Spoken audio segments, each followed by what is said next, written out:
dan terlimpah kepada Nabiullah Muhammad sallallahu alaihi wasallam. Dan mudah-mudahan kita semuanya termasuk salah satu umatnya yang terbaik yang insya Allah kelak akan masuk surga bersama beliau. Amin. Hadirin jamaah salat Idul Fitri yang berbahagia dimuliakan oleh Allah Subhanahu wa taala. Tadi malam kita sudah mendengarkan takbir, tahmid dalam memuji Allah Subhanahu wa taala, menandakan kemenangan umat Islam melawan hawa nafsunya selama bulan suci Ramadan.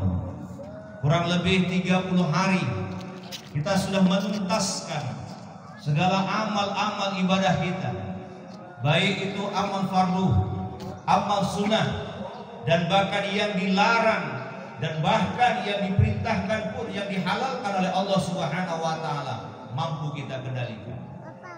Maka hari ini puncak kemenangan umat Islam ketika kita mengumandangkan takbir dan tahmid kita memuji Allah Subhanahu wa taala. Allahu akbar, Allahu akbar, walillahil hamd. Hadirin jamaah salat Idul Fitri yang berbahagia dimuliakan Allah Subhanahu wa taala. Paling tidak kita mampu memposisikan diri kita. Apakah kita termasuk orang-orang yang mendapatkan kemenangan tersebut? Atau barangkali masih banyak yang perlu kita pelajari? Atau barangkali masih banyak kekurangan kita sebagai manusia biasa? Maka dari itu kesempurnaan itu hanya milik Allah Subhanahu wa taala. Kita hanya berupaya bagaimana kita mampu mendekatkan diri kita kepada Allah Subhanahu wa taala. Karena dengan banyaknya amal yang kita kerjakan belum menentukan diri kita akan masuk ke dalam surganya Allah Subhanahu wa taala. Karena orang yang mampu masuk ke surganya Allah Subhanahu wa taala hanya orang yang mendapatkan ampunan dari Allah Subhanahu wa taala. Banyaknya amal, banyaknya segala amal ibadah yang kita lakukan di bulan suci Ramadan yang telah kita kerjakan, seluas lautan, seluas samudra. Tapi ketika engkau tidak mendapatkan ampunan dari Allah Subhanahu wa taala, maka jauh surga akan kita dapat. Maka Nabi mengatakan, man shoma ramadhana imanan wa ihtisaban ghufira lahu ma taqaddama min dzambi. Barang siapa yang beriman mengerjakan bulan suci Ramadan, puasanya di bulan suci Ramadan, maka diampuni dosa-dosanya oleh Allah Subhanahu wa taala. Maka insyaallah mudah-mudahan kita yang hadir di sini akan mendapatkan ampunan Allah Subhanahu wa taala. Orang-orang yang mendapatkan ampunan Allah Subhanahu wa taala, maka ganjaran adalah surga Allah Subhanahu wa taala yang Allah janjikan dalam Al-Qur'an surah Al-Imran ayat 130. Apa kata Allah? Wasari'u ila maghfiratin min rabbikum wa jannatin arduha as-samawati wal ardh u'iddat lil muttaqin. Dan bersegeralah kepada ampunan Allah Subhanahu wa taala yang kami sediakan surga seluas langit dan seluas bumi. Bagi siapa itu?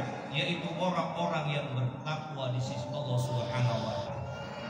Maka siapakah orang yang bertakwa di sisi Allah Subhanahu wa taala yang meraih kemenangan itu? Yang telah mendapatkan ampunan dari Allah Subhanahu wa taala. Paling tidak ada sedikit makom daripada ketakwaan yang kita peroleh. Maka para ulama menyebutkan yang pertama makom takwa itu apa? Ketika manusia itu sudah mau meninggalkan sikap-sikap kekafirannya, kekufurannya, pengingkarannya kepada Allah Subhanahu wa taala. Itu makom pertama dari takwa. Contohnya seperti apa itu?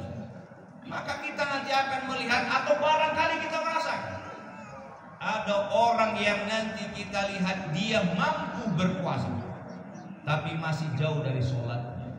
Dia mengerjakan puasa tapi dia tidak sholat. Ada juga orang yang melaksanakan sholat 5 waktu tapi puasanya masih ia tinggal. Ada orang-orang yang melaksanakan ibadah yang baik tapi ibadah yang lainnya masih ia tinggalkan. Ini makom takwa yang pertama. Maka nanti kita akan lihat dialog Gus Faiz. Ini ulama besar di Jawa. Ini orang Madura. Ketika ba'da zuhur dia dijumpai oleh orang jamaah, salah satu jamaah. Gus, tadi ceramah Gus bagus. mengatakan bahwa ketika kita tidak berpuasa termasuk dosa besar ya. Tapi dia mau mengakui saya tidak berpuasa. Tapi saya sholat 5 waktu. Lantas Gus Tadi bertanya, Gus Faris, apa hal yang menghalangi Bapak tidak berpuasa? Gus, dijawab oleh orang tadi, saya pekerjaan saya kuli paku. Kalau saya hari ini berpuasa, maka ada 5 orang di rumah saya tidak berpuasa.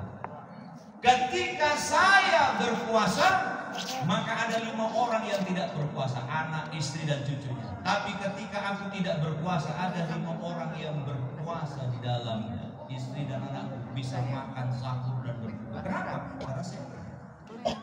Bayangkan seorang kuli paku, pikul, dari pagi, siang sampai sore teriknya matahari. Ketika saya berhenti bekerja, maka saya tidak menghasilkan apa.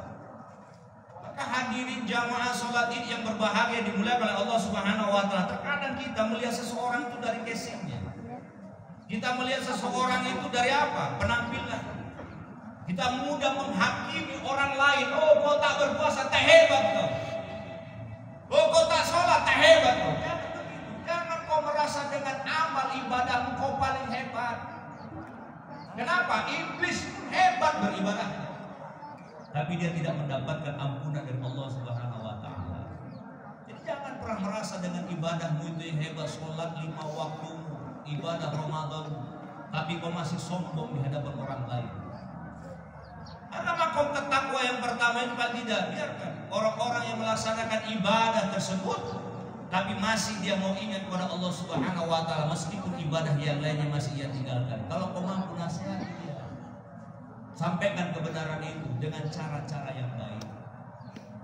Yang kedua, makom takwa yang kedua, ada nanti kita melihat atau mungkin barangkali kita rasakan orang yang mampu meninggalkan dosa besarnya, tapi dia lupa dengan dosa-dosa kecilnya. Barangkali banyak kita jumpai orang-orang seperti ini. Sholatnya rajin luar biasa, 5 waktu, bahkan sampai menghitam jidatnya, cingkrang celananya, baca Qurannya hebat, tak mau dia berzina, tak mau dia mabuk, tapi perilaku kecil-kecilnya tak ia hilang. Begitu buka handphone dia, dilihatnya cek-cek cantik, matanya tak pernah. Banyak orang seperti itu, rajin ibadah, sholat luar biasa, tapi masih selera dengan korupsi. Masih selera dia menggibah orang, ngaji ke sana, baca Qurannya hebat, berdu luar biasa. Ramadan 3 kali khatam dia, tapi mulutnya sama istrinya tak pernah dia perbaiki. Lisannya masih tajam dengan orang lain. Perilakunya masih suka menggibah, menceritakan aib orang lain. Hebat kau sholatnya, hebat puasanya, hebat amal ibadahmu, dosa-dosa besar kau tinggalkan, tapi dosa kecil yang seperti itu tak mampu kau tinggalkan. Sangat besar tidak. Itulah level makom orang yang bertakwa yang kedua. Masih tidak. Makom takwa yang ketiga apa Ustaz? Makom takwa orang-orang yang paling paripurna, yang terbaik. Yang ketiga itu apa? Ketika engkau mampu meninggalkan dosa besarmu, ketika engkau juga mampu meninggalkan dosa kecil. Bagaimana cara kita mendeteksi dosa? Ketika nanti ada dalam jiwamu, makom hatimu ini, ketika dalam kolbuhmu ini ada semangat kau terus beribadah tanpa keduh.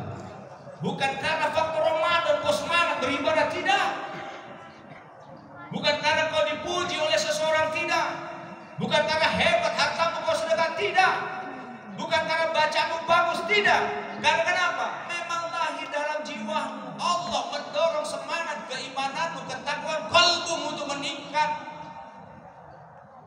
Tak pandang dulu di bulan apa, mau bulan Syawal, bulan Ramadan sebagainya, tapi semangat ibadah terus membara. Dan kau sudah mau meninggalkan dosa-dosa kecil, tak mau lagi kau mendengarkan cerita-cerita, gosip-gosip, menggibah dan sebagainya, menceritakan aib orang lain, tapi kau mengurusi pribadimu, bagaimana dosamu. Nah itulah yang sudah ditempa dalam bulan suci Ramadan selama 1 bulan penuh itu. Kita mampu meninggalkan hal-hal yang buruk, kita mengerjakan hal-hal yang baik dalam bulan suci Ramadan. Itulah oleh takwa yang sesungguhnya, yang kalau seandainya mampu kita rasakan, sungguh Itulah ketakwaan yang sudah disematkan dalam jiwamu, dalam